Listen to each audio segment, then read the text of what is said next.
Karsch, Scott Anderson, 97 the ticket. All right, plenty of Piston discussion throughout the day. Those of you just joining us, if you are dying to hear more, you can always use the Odyssey app and the rewind feature to go back to the beginning of the show.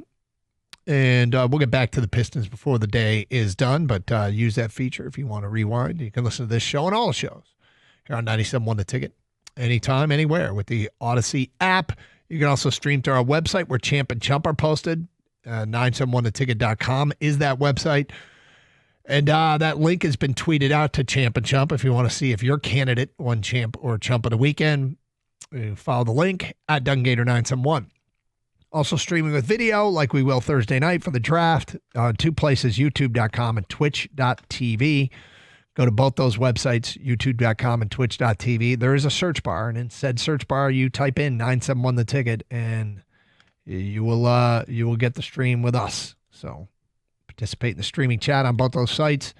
We like to get over there and comment and maybe steal some comments for the show. But anyway, all different ways you can take stuff in here at 971 the ticket. Let's get to the draft.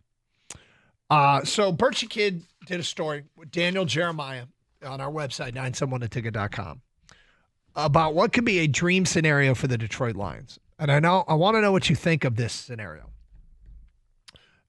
Story sets the premise that Brad Holmes has alluded to it, and he's talked about how maybe the quote is, maybe you just go up and get the guy you really, really want, and you don't use all those other draft picks. Now, he was speaking in generalities, not saying specific to anything, but he's done this a couple times. Traded up 20 spots to take Jamison Williams back in 2022. Traded up a handful of spots last year to take Terrion Arnold.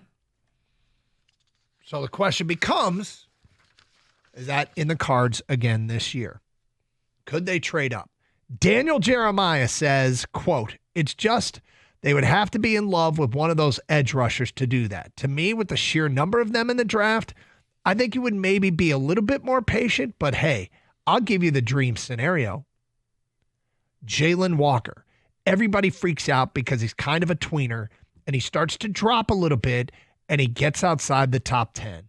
Man, if I'm the Lions at that point, I might be willing to be ultra, ultra aggressive and throw him into our defensive mix.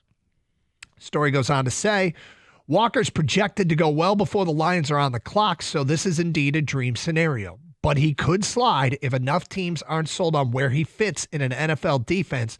Not quite big enough to thrive as a defensive end, not quite fluid enough as an off-the-ball linebacker. If he slips into the teens, the Lions might not be able to resist the idea of adding him to their defense as a weapon across from Aiden Hutchinson. Jeremiah adds, that would be the one scenario I could see where if you saw a star that started to drop, they would be inclined to be ultra aggressive and go get him. Scott Anderson, what do you make of this Daniel Jeremiah trade possibility if he drops? First of all, I think the possibility for them to trade up is always there because I think Brad Holmes is looking to do whatever he has to do to get the player that he wants. I'm sure there are players that he truly covets. I don't know if Jalen Walker is one of them, but Jalen Walker is one of the most highly thought of edge rushers. A lot of people think he's the best edge rusher out there outside of Abdul Carter. But if you look at just production, not as productive as some of the other pass rushers. Had 6.5 sacks last season, 10.5 tackles for loss, but plays on a great Georgia defense where they kind of share the load. Everybody seems to do what they do over there, and they've got other players on that line that are going to be drafted as well. So I like Jalen Walker. Seen him play quite a bit at Georgia over the last couple of years.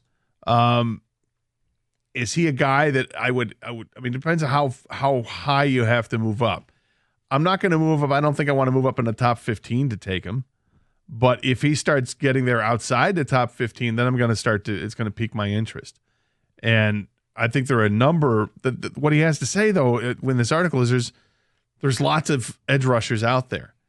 And is he the guy I'm willing to move up for that much to go get? He might be. He just might be. But I think there are other guys that you can get that might give you great value that you don't have to move up as much for.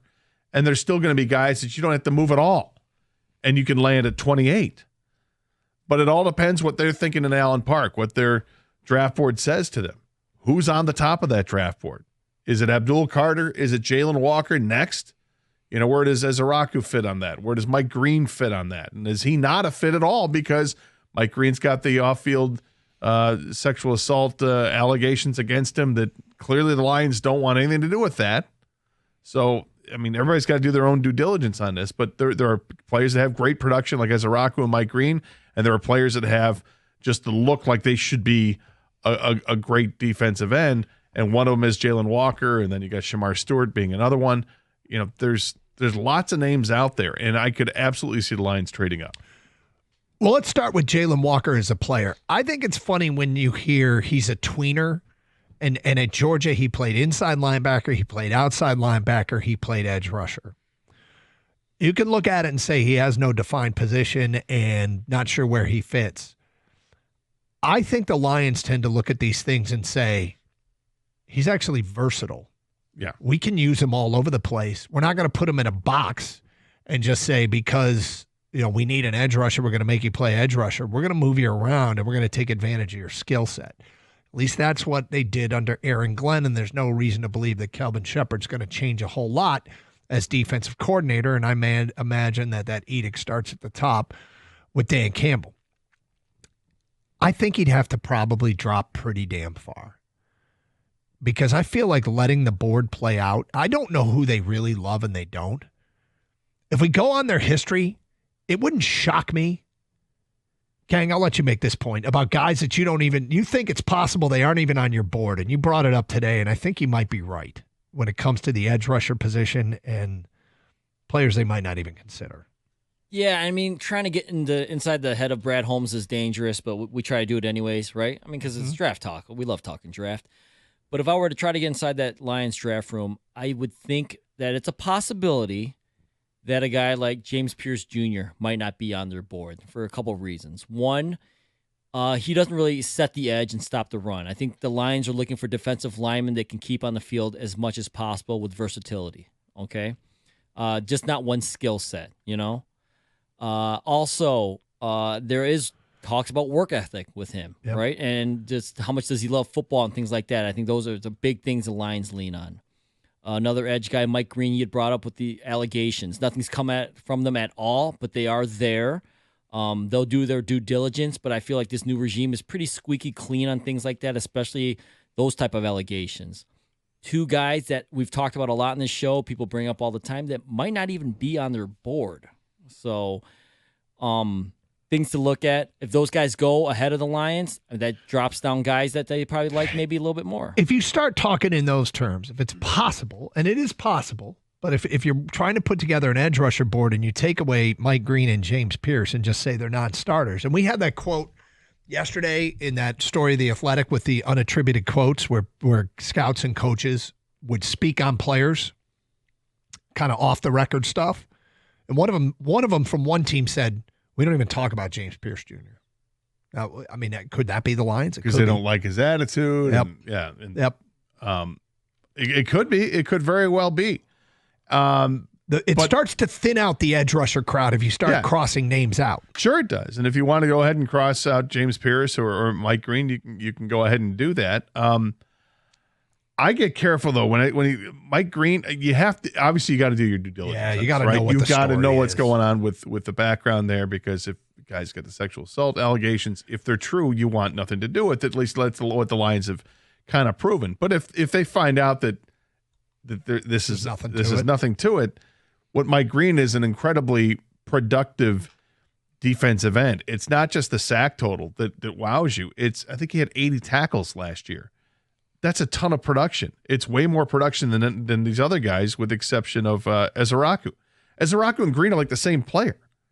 They're similar in size, similar in production, and that can be kind of intoxicating when you're looking to get that edge rusher and you want somebody that can stay out on the field to also play against the run, and these guys have been able to do that. They get in the backfield. And Jalen Walker is another one when you mentioned earlier. He's got the versatility. The Lions love versatility. Being able to play at edge, being able to play weak side or strong side linebacker, whatever the case is, that there's an appeal to that as well.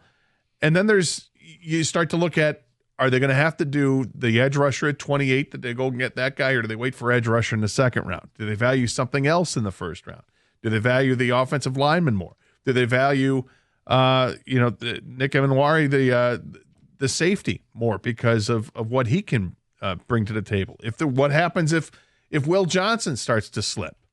Here's this corner staring you right in the face. Do you want to take a cornerback if they fall to you enough at 28 that you can't miss? And then, okay, who's the edge rusher at 60? JT Tuimoloau, does he fit?